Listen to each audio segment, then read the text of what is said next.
Assalamualaikum warahmatullahi wabarakatuh. Apa kabar sahabat nasihat kehidupan? Kali ini saya akan kembali lagi menceritakan kisah misteri yang berjudul Takdir yang Tidak Bisa Kulawan bagian yang keempat. Yuk daripada kita lama-lama langsung saja ke ceritanya. Yan, kenapa kamu tidak cerita bahwa wanita itu mengikutiku? Dan mengapa aku tidak dapat merasakan kehadirannya?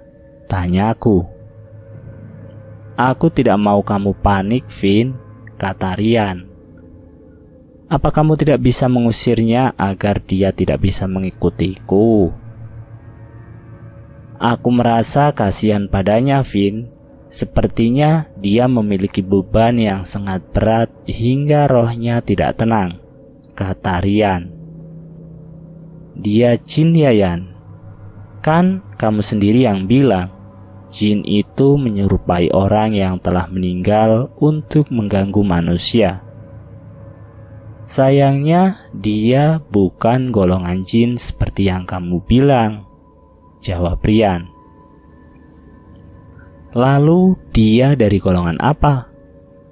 Rian membalas dengan senyuman dan berkata, tidak lama lagi kamu akan tahu. Apakah saya tidak takut diikuti olehnya? Awalnya tidak.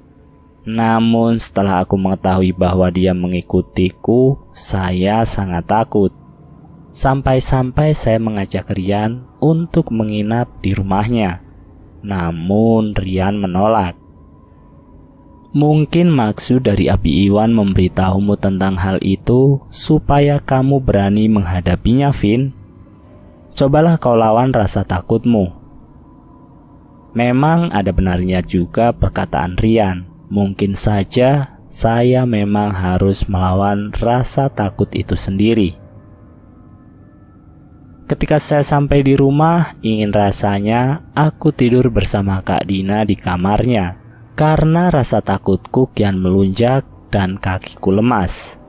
Namun aku tegakkan badanku dan kukumpulkan keberanianku.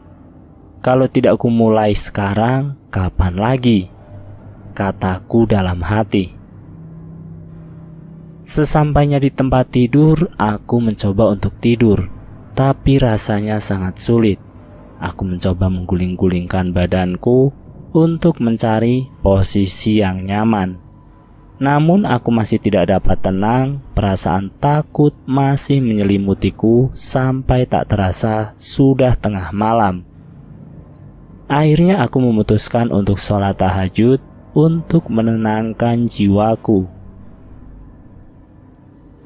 Selesai sholat, benar saja hati dan jiwaku terasa lebih tenang. Pikiranku segar, lalu saya kembali mencoba untuk tidur dan tak terasa akhirnya saya pun tertidur. Kevin, maafkan aku. Terdengar suara wanita yang begitu jelas tepat di depanku. Ketika saya membuka mata, saya begitu terkejut. Saya melihat hantu wanita yang berada di lorong itu dengan tatapan mata yang begitu sayu, dan linangan air mata terus menetes dari matanya. Namun dia mencoba untuk tersenyum di depanku. Apakah ini mimpi? Gumamku dalam hati. Kevin, maafkan aku. Aku sama sekali tidak berniat menakutimu.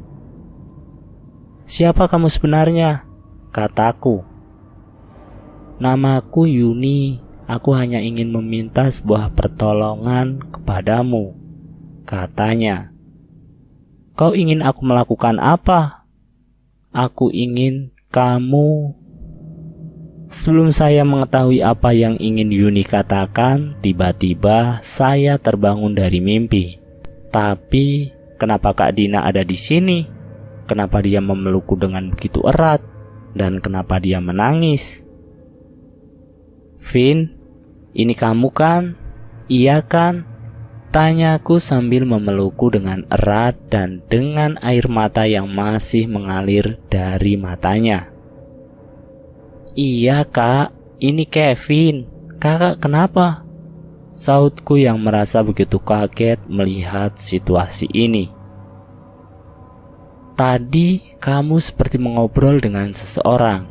Ketika kakak hampiri, hanya ada kamu. Dan kamu ngomong sendiri. Tapi suara kamu seperti perempuan," sautnya dengan isak tangis yang tak terbendung. Tapi dia mencoba menahannya agar orang tua kami tidak mendengarnya. Kepalaku begitu sakit, saya kembali mengingat-ingat dan saya baru sadar ternyata tadi saya kesurupan oleh wanita itu. Mendadak saya begitu kesal dengan wanita itu. Tapi melihat wajah Kak Dina yang begitu khawatir, aku coba menahan seluruh amarahku. "Ya udah kak, aku kan udah gak apa-apa. Kakak balik tidur lagi sana, istirahat." "Enggak, kakak gak mau. Kakak gak mau ninggalin Kevin. Pokoknya malam ini tidur bareng kakak," sautnya dengan nada membentak dan masih menahan isak tangis yang membuat dia sedikit sesak nafas. Lalu saya menganggukkan kepala, tanda bahwa saya setuju. Kalau kalian bilang saya takut dengan Kak Dina, ya, saya memang takut kepadanya. Saya takut ketika melihat ia menangis, takut melihat ia khawatir, takut melihat ia sakit, dan aku lebih takut kehilangannya. Tidak tahu mengapa setiap permintaan yang muncul dari mulutnya, saya tidak pernah bisa menolaknya. Sampai-sampai saya rela melakukan apapun untuk melihat senyum di wajahnya. Akhirnya saya dan Kak Dina pun tidur di kamarku. Saya pun terlelap karena merasa begitu lelah, karena itu pengalaman pertama saya dirasuki oleh makhluk halus. Ketika saya bangun, saya melihat ke arah Kak Dina yang masih memelukku. Kulihat di wajahnya masih ada bekas air mata yang ia keluarkan saat menjagaku. Sebenarnya aku tidak tega untuk membangunkannya, karena hari ini adalah hari Jumat dan kami diharuskan untuk berangkat sekolah. Dengan mata yang masih sayup, dia terbangun dan langsung mengelap air matanya. "Kevin udah bangun? Udah gak apa-apa kan?" seru dia yang masih sangat khawatir atas kejadian semalam. "Iya kak, udah gak apa-apa kok," sautku. "Sholat subuh bareng yuk kak, nanti aku imamin." Sontak wajah kakak saya berubah kaget. Iya, baru kali ini saya mengajaknya untuk sholat, karena biasanya saya malas untuk sholat. Semenjak saya masuk ke perguruan itu, saya sudah membulatkan tekad.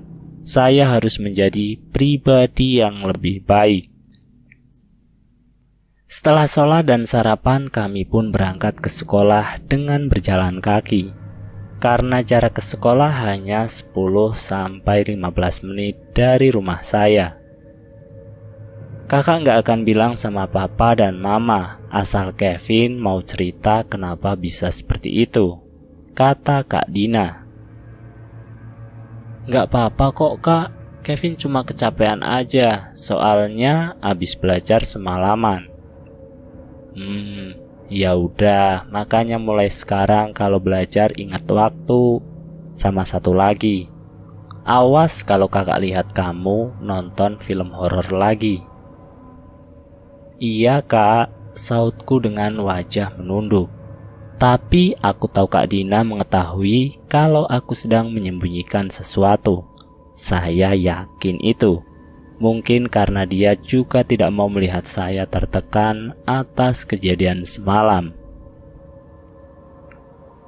Saya tidak mau kejadian semalam terulang dan saya bulatkan tekad untuk menghampiri hantu wanita itu di lorong itu. Ketika jam pelajaran matematika tiba, saya beralasan sedang tidak enak badan dan izin untuk pergi ke UKS.